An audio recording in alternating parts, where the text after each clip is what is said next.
Que Dios lo bendiga. Amén. Gracias, mis hermanos. Yo soy como correcamino cuando predico a veces. Por eso le dije a los muchachos, yo también pongo algo aquí porque yo corro mucho, bebo mucha agua. ¿Puedo comerlo? Sí. Bien, mis hermanos, feliz sábado a todos. Para mí es un privilegio una vez más que los ancianos me invitaran a predicar en mi segunda iglesia. ¿Cómo dije? Mi segunda iglesia. Aunque no lo crean, mi segunda iglesia. Le invito a que busquemos el libro de Proverbios, que fue la lectura bíblica que tuvimos hace un momento. Proverbios capítulo 17, versículo 17. Proverbios capítulo 17, versículo 17. Amén. El salmista dijo lo siguiente: en todo tiempo ama el amigo. ¿En cuánto tiempo ama el amigo? En la buena. En las buenas, en las malas, en las crisis, en las abundancias, en la enfermedad, en la salud. No importa la situación que usted tenga, el amigo, que es amigo, que no es mucho, ama en todo tiempo. Usted es pobre, mi hermano, no importa, usted es mi amigo. Usted es rico, usted es mi amigo. Usted está enfermo, usted es mi amigo. Pero miren la segunda parte. Salomón dice, es como un hermano en tiempo de angustia. El libro de Salmos, recuerden ustedes cómo yo predico, caigan atrás para que me puedan entender. El libro de Salmos, libro de Job, libro de Proverbios, libro de Eclesiastés, libro de Lamentaciones y Cantar de los Cantares son libros que fueron escritos de manera poética hebrea. No fueron escritos como son escritos los otros libros. Número 2, los versículos de esos libros tienen paralelismo. Y hay muchos tipos de paralelismo en el hebreo bíblico. Ese texto hay que buscar qué paralelismo tiene para poder entender lo que Salomón quiere decir. Y ese tiene un paralelismo que se llama paralelismo sintético. ¿Qué le está hablando el hermano? La primera parte dice lo que quiere decir y la segunda parte del texto da a entender la idea de la primera línea. Por ejemplo, Salomón dice, en todo tiempo ama el amigo, ¿verdad? Es decir, dice Salomón, lo voy a explicar de otra forma, dice Salomón, es como un hermano en tiempo de angustia. La idea central de la Reina Valera, que es la traducción que mayormente uso, da la idea que Salomón quiso decir. Pero en el idioma hebreo no dice de esa forma. La segunda parte dice, y hermano para angustia nace. O sea que el hermano, el amigo verdadero que ama en todo tiempo, cuando llega el tiempo de angustia del amigo, en ese momento él nace como si fuera un hermano. Amén. ¿Y cuántos amigos tenemos nosotros que en el tiempo de angustia nuestro, pero fulano no me escribe, ¿qué pasó? Y se perdió fulano. Lo que pasa es que tú estás viviendo un momento difícil y no siento el deseo de ser tu amigo.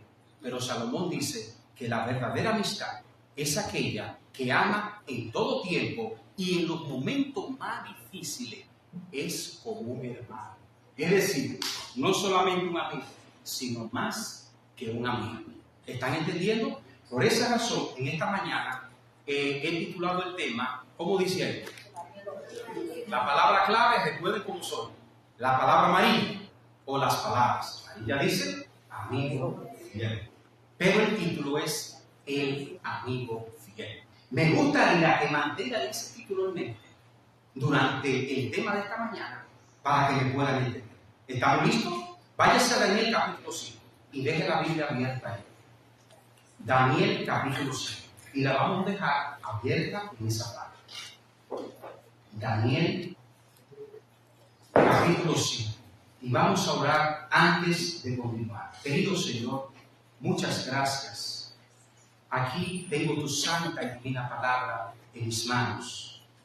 Necesitamos que tu Espíritu nos ayude a comprender el mensaje de esta mañana. Necesito poder del cielo, para que mis palabras no sean mis palabras, sino palabra de vida para los amigos y los hermanos que se encuentran con nosotros en esta mañana. Que tu presencia y tus ángeles nos acompañen, de manera que Jehová de los ejércitos solamente se respire el aroma del cielo en esta iglesia. Gracias en el nombre de Jesús. Amén. Amén. Bien, Daniel capítulo 5. Déjeme darle un breve bosquejo histórico. Concéntrese, olvídese de todo inconveniente, porque todos tenemos inconveniente. Trate de centrarse no en personas, sino en lo que voy a explicar para que se pueda entender. ¿Está bien? Oh, ok, entonces mire lo siguiente.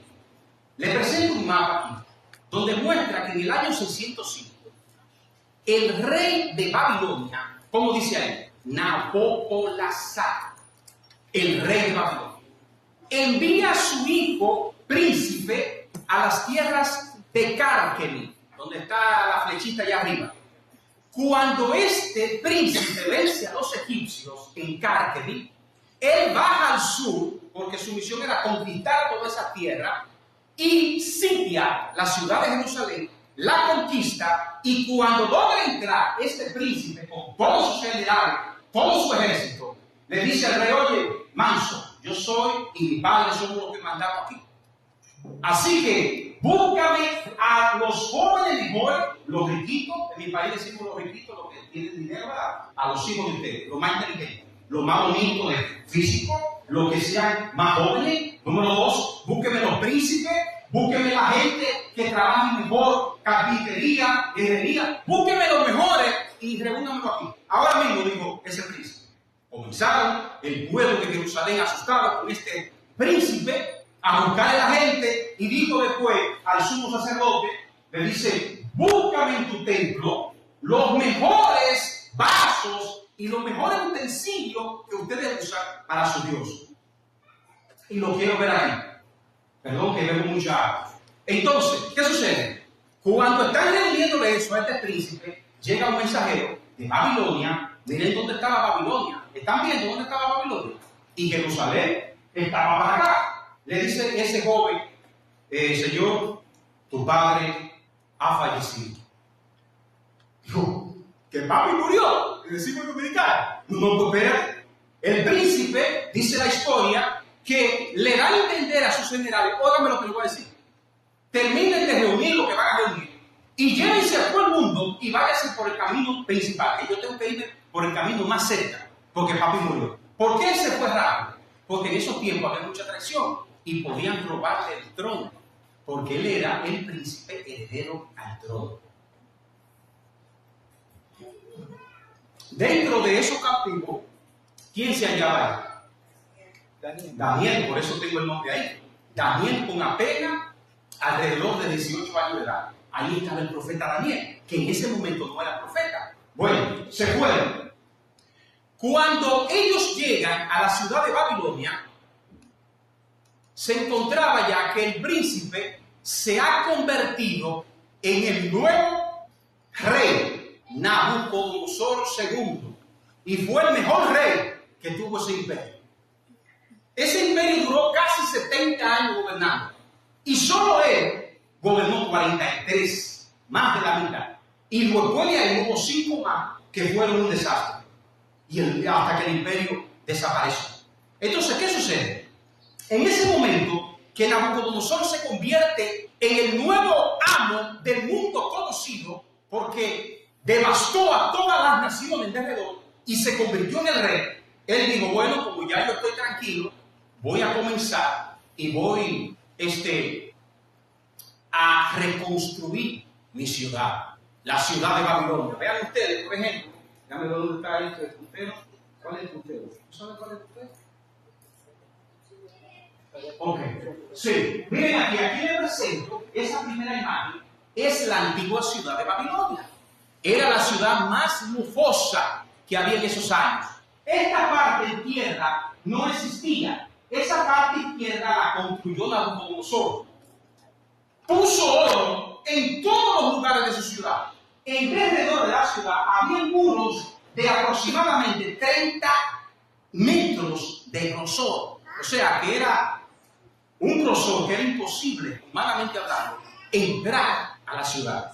Y allí, en ese lugar, en esta parte, estaba la puerta principal, que era esa puerta, la famosa puerta de Ishtar, que los expertos hicieron un ejemplo para que los turistas vieran cómo era esa puerta.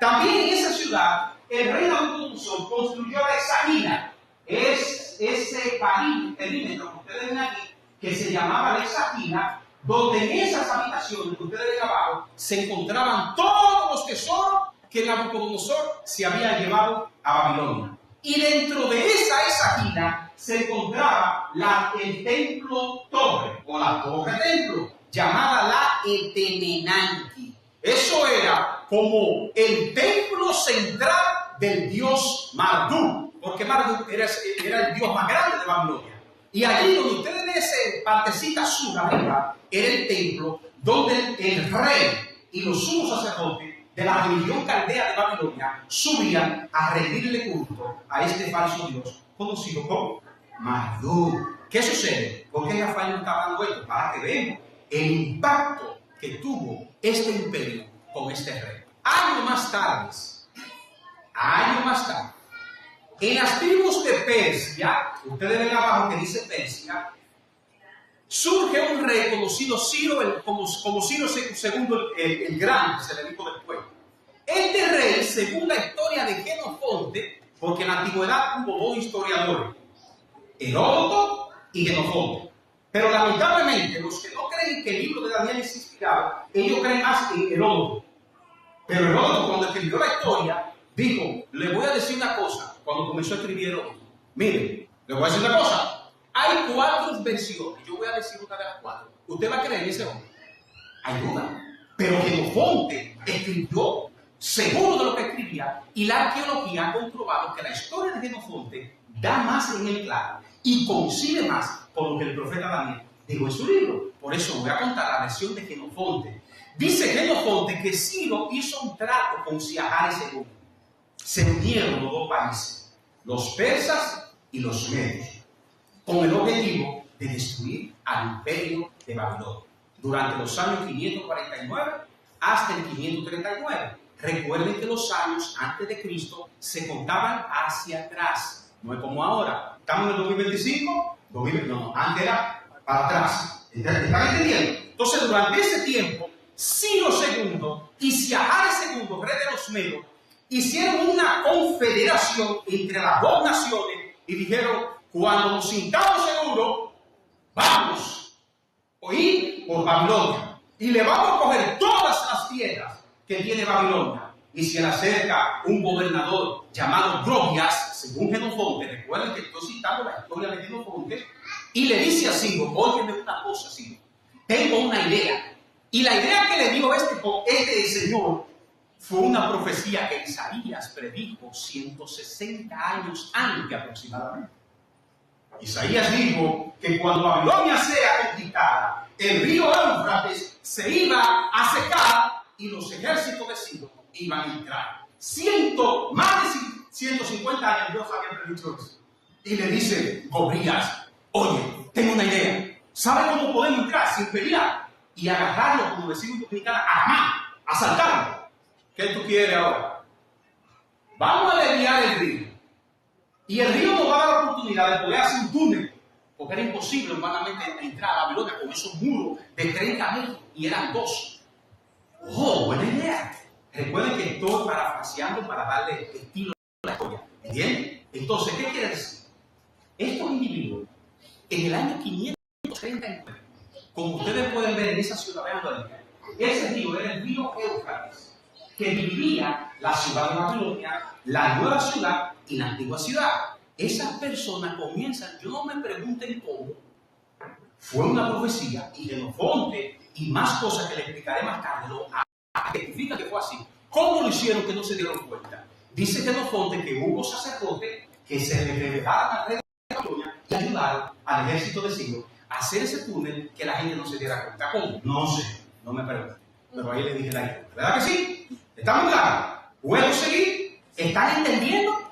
Seguimos. ¿Cómo es el título del tema? ¿Cuál es la palabra clave?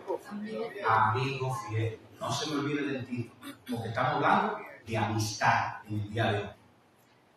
El día 12 de octubre del año 539 a.C. se encontraba el regente. El regente era el rey número 2, porque en esos años había dos reyes, Nabonidus y su hijo Belsasar. Se encontraba Belsasar en un día feriado de Marduk. ¿Qué estaba haciendo? Dice el capítulo 5 de Daniel. Lo voy a parafrasear para ganar tiempo. ¿Entienden? Traten de entender lo que nunca han leído la historia.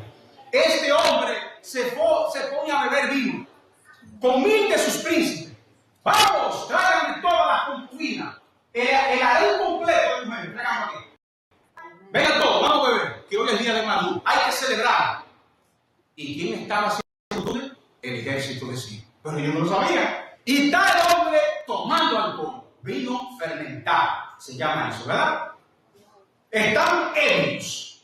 Y cuando están ebrios, dice Belsasar, pobre, vayan a la esquina, que es aquí, y búsquenme los vasos sagrados que mi abuelo Nabucodonosor se había traído de Jerusalén, y tráiganlo. ¿Cómo, rey? Sí, dije yo, Belsasar, tráiganlo. Y el hombre estaba ebrio, y era un rey, que en esos años los reyes, no como ahora. Ahora el presidente, usted le habla más al presidente, no le puede 50 presos. Antes no, mátenlo. Tenían que hacer. Y fueron allá, buscaron los vasos sagrados, se los llevaron a Belsasar, y dice la Biblia que fajaron a beberse cerveza, como decimos los dominicanos, en los vasos sagrados de Jehová de los ejércitos. Abominación se llama eso. Sacrilegio. Es como cuando usted besa la Biblia, eso se llama sacrilegio. Lo sagrado es sagrado. ¿Qué le pasó a Nabal y a Abiú? Cuando usaron fuego extraño, murieron quemados.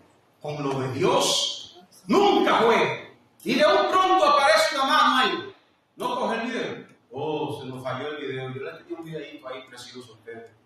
Pero bueno, el Señor no quiso. Vamos a darle para acá.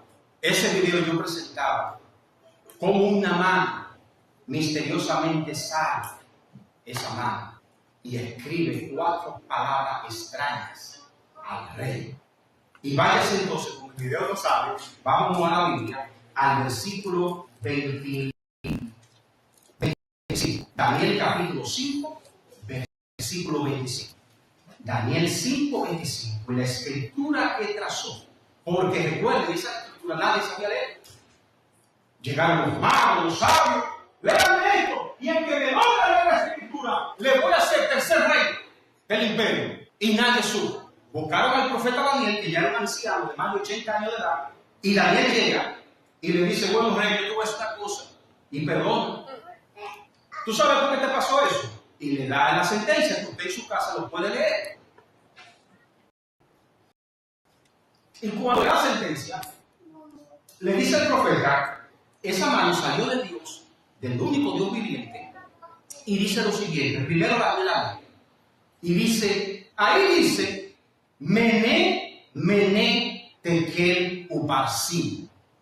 Y dice Belsasar, me imagino, ¿qué significa eso? Yo te voy a decir ahora. Versículo 26. Esta es la interpretación del asunto. Mené, contó Dios tu reino y le ha puesto fin. Y noten que fue 2 veces que Dios hizo eso. Mené, 2 veces. ¿Recuerdan cuando Cristo decía de ciertos hijos? 2 veces. Significa énfasis. Significa, oye, lo que te voy a decir es más importante de lo que tú no te imaginas. Conté tu reino, sí. Le hice inventario y encontré el problema. Número 2. Tekel, ¿qué significa? Versículo 27. Pesado ha sido en balanza y fuiste hallado como falto. La balanza significa la profecía, juicio. Comparé tu vida moral con mi ley y encontré el problema. No coincide tu vida moral con mi ley. Ha sido hallado falto. Y por último, Daniel escribe la palabra Uparsin en singular, por eso que usted ve que dice Pérez ahí, dice, tu reino ha sido roto y ha sido dado a ¿quiénes? A los medos. ¿Y quiénes eran los reyes que estaban unidos? Los medos y los persas. Y Dios le dijo, tranquilo, dijo Belsasar que aquí llegaste por la abominación, porque la abominación siempre trae desolación. ¿Entienden? Y bueno, dice la Biblia entonces, versículo 30, la misma noche. ¿Sabes qué hizo? No muerto. Daniel no da muchos detalles, por eso yo puse esta imagen. Si ustedes quieren investigar, Heródoto, Xenofonte, el cilindro de Ciro, arqueología real, está traducido en internet, usted lo puede ver. Que abajo hay una piedra que se llama Las Crónicas de Nabodino, y ahí están los textos de Jeremías para que usted investigue cómo Jeremías profetizó exactamente todo lo que pasó con Belsasar, cómo fue profetizado. Y usted se da cuenta que entraron el ejército de Ciro, mataron al rey. Y si mataron al rey, ¿qué significa? El versículo 31. Y Darío de Media tomó el reino, siendo de 62 años. Y aquí comienza un nuevo imperio en el mundo. ¿Cómo se llamaba? Medo-Persia. El primer rey, dice Daniel, fue Darío. Pero la historia dice que fue Ciro. Pero Daniel, que fue testigo ocular, dice que fue Darío. Y ahí los teólogos están todavía buscando bueno, se apagó esto. Buscando la forma de descubrir quién era este Darío de Media. ¿Quién era este hombre? Decían ellos. Voy a tener que coger este micrófono, ¿verdad? ¿Me oigo bien? Sí. Sí. Ok. Entonces, mis hermanos, Darío de Media, se piensa que fue el mismo Siahares. Siahares ya de 60 y pico de años, comienza, parece que entre Ciro y él hicieron algún acuerdo, y Siahares dijo, bueno, yo voy a dejar y tú sigues conquistando y después hablamos. Y se queda Ciro, es Siahares, se cambia el nombre a Darío, porque en esos años los reyes tenían siempre dos nombres. Tú te llamabas, por ejemplo, yo me llamo Rafael, y cuando tomaba el reino, me ponía otro nombre. Eso existe todavía. Incluso en la iglesia romana, eso existe. Por ejemplo, el líder de esa religión se llamaba, el que murió, se llamaba Bergoglio, pero él se puso Francisco. Eso existe. Que cuando llegan al trono se cambian los nombres. Entonces, Siahares se cambia el nombre a Darío. Y Daniel especifica que fue Darío el Medo. Ahora, ¿qué sucede en este momento? Ahí hay una nueva. Vamos a estudiar esto de un prontito. ¿Qué hora es? ¿Cuánto tiempo me queda? No, estamos muy bien. Vamos a ir al capítulo 6. ¿Esto se lo pagó? Bueno, sí. Capítulo 6, versículo 1. Daniel 6:1. ¿Cómo se titula el tema? Amigo fiel. Ahora expliqué cómo cayó Babilonia y cómo surgió Medo-Persia. El rey Darío era rey de Medo-Persia. Y dice el verso 1, pareció bien a Darío constituir sobre el reino 120 sátrapas que gobernasen en todo el reino. ¿Qué hizo Darío? Cuando llega un presidente nuevo, ¿qué hace ese presidente? Cambia su gabinete y con eso ven. Eso fue lo que hizo Darío. Yo soy el que mando en todo el mundo, con mi compatriota Ciro que anda por ahí conquistando, y aquí se va a hacer lo que yo diga, y yo voy a poner la gente que yo quiero conmigo. Versículo 2. Sobre ellos 3 gobernadores, de los cuales Daniel era uno, a quienes estos sátrapas diesen cuenta para que el reino fuese perjudicado. Pero Daniel mismo era superior a estos sátrapas y gobernadores, porque había en él un espíritu superior, y el rey pensó en ponerlo sobre todo el reino. ¿Qué sucede entonces, hermano? Aquí, interesante, que este profeta, que no era Caldeo, no era ni de Media, no era ni de Persia, este rey le cogió tanto cariño que lo puso en su gabinete. Y dice la Biblia que no solamente lo puso en su gabinete, sino que lo puso como ¿qué? Como el principal de toditos ellos en su gabinete del imperio de Medo-Persia. Versículo 4. Entonces los gobernadores sátrapas buscaban ocasión para acusar a Daniel en lo relacionado al reino, mas no podían hallar ocasión alguna o falta. ¿Por qué? Porque Daniel era ¿qué? Desobediente. Era fiel. y ningún vicio ni falta se hallaba en él. Y estos individuos, dice el versículo 6, entonces estos gobernadores se juntaron. Oigan bien, ¿qué hicieron? Se juntaron. Eso se llama junta ecuménica. ¿Cómo se llama? Junta ecuménica. ¿Por qué? Porque se reunieron con una misma idea, con un mismo propósito y con una misma creencia. Vamos conmigo. Este hombre que está de aquí, ¿cómo fue que Él lo puso por encima de nosotros? Si nosotros no hemos despellejado por el imperio, por el reino de medio, por el pensamiento imponente viejito, eso hay que quitarlo de ahí. Hay que buscar la forma de cómo quitarlo. Y dice, se juntaron delante del rey y le dijeron así: Rey Darío, para siempre vive. Todos los gobernadores del reino, magistrados, sátrapas, príncipes, capitanes han acordado por consejo que promulgue un edicto real. Eso se llama un edicto ecuménico. Se llama una ley ecuménica. ¿Saben por qué? Miren por qué. Porque que cualquiera que en el espacio de 30 días pida petición de cualquier dios u hombre fuera de ti, rey, sea echado en el foso de los leones. Ahora, rey, confirme el edicto y fírmalo para que no pueda ser revocado conforme a la ley de Media y de Persia, la cual no puede ser ¿qué? Abrogada. Y firmó pues el rey Darío el edicto y la prohibición. Nadie tiene que adorar a otro dios. ¿Usted quiere adorar a Jehová? Es a mí que hay que pedirme a partir de ese momento. Y esa gente se aprovechaba de ese orgullo de honra que tuvo el rey de hacer eso. ¿Y qué dice la Biblia? Vamos a parafrasear para ganar tiempo. Daniel no hizo caso a eso. ¿Qué dice la Biblia? Daniel fue a su casa, subió, abrió su ventana que daba frente a Jerusalén y 3 veces al día, no una, no, 3 veces al día oraba. 3 veces al día oraba. ¿Qué significa eso? A mí no me interesa. Yo tengo un Dios que debo de serle fiel por encima de lo que sea. Y me fue fiel. ¿Y para dónde era que iban a echar a foso de los leones? Ley ecuménica, ley de carácter religioso. ¿Están captando? Ley ecuménica, un grupo de personas religiosas influyen sobre el Estado y el Estado impone leyes de carácter religioso con pena de muerte. Y ahí está la ley y dice: no, Teresa, yo tengo un Dios todopoderoso, eso no hay problema. Y dice la historia, ahí le pongo la imagen. Ahí está Daniel. ¿Qué pasó? Le dijeron el versículo, vamos a leer el versículo 14. Antes de leer el versículo 14, ¿qué pasó ahí? Esta gente fueron al rey y le dijeron: oye, rey, ¿sabes lo que está sucediendo? ¿Qué pasa? ¿Te acuerdas del edicto que tú firmaste? ¿Sí? ¿Qué decía? Que nadie podía adorar a otro Dios ni pedir sino a mí. Pues ahí está tu amiguito que tú pusiste por encima de nosotros, orando a su Dios y 3 veces. Este estado desobedeciendo, rey.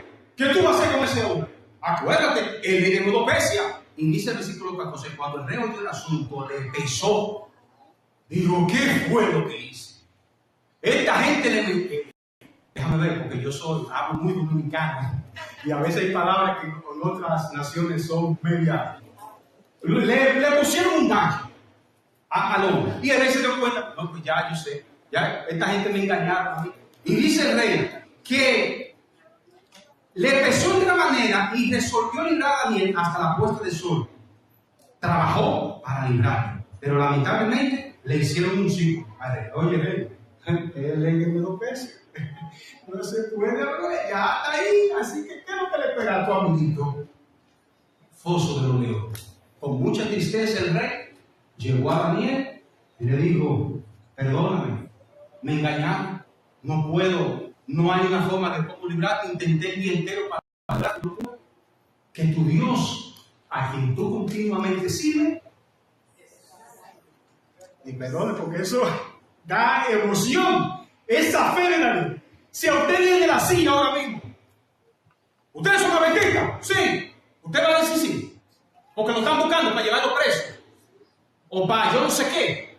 Hermano, una fe que no la tenemos nosotros. Y el hombre buscó a Daniel, ¡guau! Ahí está Daniel. ¿Y qué dice la Biblia? Versículo 18. Luego el rey se fue a su palacio y se acostó, ayunó. ¿Qué más hizo el rey? Ni instrumento fue llevado ante él, nada fue llevado ante él, porque el hombre estaba triste. ¿Cómo se llama eso, hermano? Eso se llama una amistad verdadera. El hombre estaba triste porque su amigo iba a morir en el foso del bote y porque estos individuos lo acusaron injustamente y se aprovecharon de que Daniel era fiel a Dios y jugaron con sus sentimientos. Fueron enemigos, fueron falsos, hicieron un movimiento técnico, le dieron al Estado con una ley de carácter religioso y el que no te obedezca, mátalo. Y él, pues eso me va a hacer más rey, más fuerte. Vamos a hacer, ¿fue 30 días? ¿O vamos a hacer? No se acordaba de su amigo Daniel, que era fiel. Fue una trampa. Una trampa. ¿Qué dice la Biblia? Versículo 19. El rey pues se levantó muy de mañana. ¿Y qué dice? Apresuradamente al foso de los leones fue el hombre. Oye, ese hombre no durmió, se trasnochó por su amigo. Se trasnocha por un amigo. ¿Usted se trasnocha? Yo le digo, yo tengo 2 meses, hermano, que no estoy trabajando, y no he pagado la renta, y tengo hambre, y no tengo dinero. No soy yo. Claro, hay cosas que son mías, pero no, es un ejemplo. Y no sé qué hacer. Tú sabes lo que hacemos nosotros, porque yo me incluyo. Muchas veces, y no estoy acusando y no me malinterpreten. Nosotros nos acostamos tranquilos, bueno, que sembró, que sí. Pero este hombre no, mi hermano, ni siendo el rey del imperio Medo-Persia, o corregente consigo, como sea, ese hombre no durmió, porque era su amigo. Y dice Salomón que el amigo verdadero ama ¿qué? Y el hombre no durmió, no cenó, nada le hicieron como rey. Quédese tranquilo, déjeme solo. Se trancó ahí a llorar. Y dice la sierva de Dios en La Verdad Acerca de los Ángeles, página 145, que un ángel que lo visitó en ese momento. Y dice Daniel capítulo 12, versículo 1, que Gabriel le dijo a Daniel, yo a él lo ayudé, lo esforcé, y parece que fue en ese momento. Porque Dios vio la sinceridad y vio que fue que el hombre lo engañaron y que estaba sufriendo por su amigo. ¿Qué hora es? ¿Hay tiempo? Ok, seguimos. ¿Y qué dice el versículo 9? Si acercándose al foso, llamó a Daniel con voz feliz. Daniel, Daniel, Daniel, dime Daniel. Y dice Daniel, oh rey, yo me imagino ese hombre, el rico que yo, ¿y qué fue Daniel? Y dice Daniel, versículo 22, y Dios envió aquí a su ángel, el cual cerró la boca de los leones para que no le hicieran daño, porque ante él fui hallado inocente y aún delante de ti, oh rey, yo no he hecho nada malo.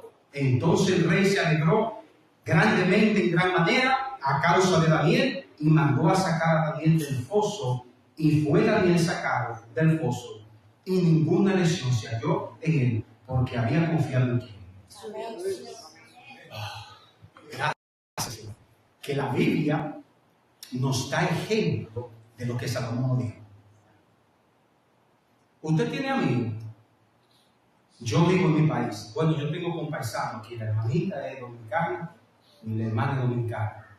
Nosotros decimos allá en Dominicana, no todos son amigos, son conocidos. Porque la palabra es muy profunda. Y Darío demostró que él nació como un hermano en el tiempo de Angustia. ¿Y cómo está el pueblo de Dios en el fin del tiempo del fin, cuando un movimiento ecuménico se una y vaya sobre el Estado a pedir que dicten leyes de carácter religioso y que el que no la obedezca, mátenlo? Vamos a estar en la misma condición de Daniel, asustado tal vez, no sé, el gran tiempo de angustia, y tendremos nosotros a ver. Pero recuerden cómo se llama el título. El amigo fiel. Solo quiero dar a entender que esa historia ilustra profecías del Apocalipsis. ¿Están entendiendo? Ahora, parece que hubo un fallo en esto. Bueno, ahí tanto lo decimos. Vamos a ir por partes, no se me adelante. ¿Qué nos enseña eso? Daniel representa el pueblo de Dios. Daniel representa a usted. Darío representa a un ángel de Dios que nos ayuda. Los enemigos de Dios representan el falso profeta, ¿verdad? La segunda bestia de Apocalipsis 13. Y el rey representa el poder civil de los Estados Unidos, ¿verdad? Y entonces esa ley que promulgó Darío representa la ley que ustedes conocen, que un día vendrá muy pronto, porque ya los eventos se están viendo que va a suceder. Y será ese momento, se repetirá en el pueblo de Dios. ¿Quién es el enemigo espiritual suyo? Primera de Pedro. Vamos a hacerlo rápido. ¿Qué hora es? Vamos a hacerlo rapidito. Primera de Pedro. Alguien que a los amigos le ayudan a leer para que ganemos tiempo, para que no me apedreen ustedes, hermano, y me quieran volver mi cara. Efesios, capítulo 6. Perdón, en Primera de Pedro, sí. Primera de Pedro, capítulo 5, versículo 8. Sed sobrios y velen, porque su enemigo, ¿quién? El diablo, como un león rugiente. ¿Y a dónde fue echado Daniel? Al foso de los leones. ¿Y cómo anda el diablo? Como un león rugiente, buscando a quien quiera devorar. Váyase rapidito a Apocalipsis capítulo 12. Apocalipsis capítulo 12, versículo 12. Vamos a ver otro texto, vamos a ver un poquito. 12:12. Por la cual alegraos cielos y los que moráis en ellos. ¡Ay de los moradores! ¿Usted sabe lo que significa ay? Cuando yo era niño, las hermanas mías, yo tengo 5 hermanas, yo soy el único varón y el más pequeño de edad, porque de tamaño me hice más grande. Y cuando yo a veces me comía la comida, yo no era cristiano, me comía la comida de mi mamá, que estaba trabajando, las hermanas me llegaban, ¡ay!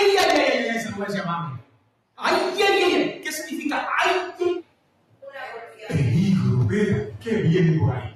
Y dice el ángel, ¡ay! De los moradores de la tierra y del mar, porque el diablo ha sentido ustedes con gran ira, sabiendo que le queda poco tiempo. ¿Por qué el mundo está culpado? Porque el diablo está aislado. Él es el enemigo que representa a los enemigos de Daniel y quiere imponernos ley a nosotros, que nos destruya nuestra fe. En Estados Unidos, que es la potencia mundial, aunque usted no lo crea, y seguirá siendo hasta el tiempo del fin, porque es profecía, está comenzando aquí a hacer la vida imposible a los migrantes, a usted, a mí, al que es residente, al que es ciudadano, a todo el mundo está haciendo la vida imposible. Pero el que está detrás de eso, ¿quién es? El diablo, porque le queda poco tiempo. Ahora vamos a ver la otra página. ¿Quién es nuestro verdadero amigo fiel? Vamos a Daniel, capítulo 12. Un texto muy conocido, solamente lo vamos a leer para que ustedes entiendan el tema de esta mañana. ¿Cómo se titula el tema? Un amigo fiel. Daniel.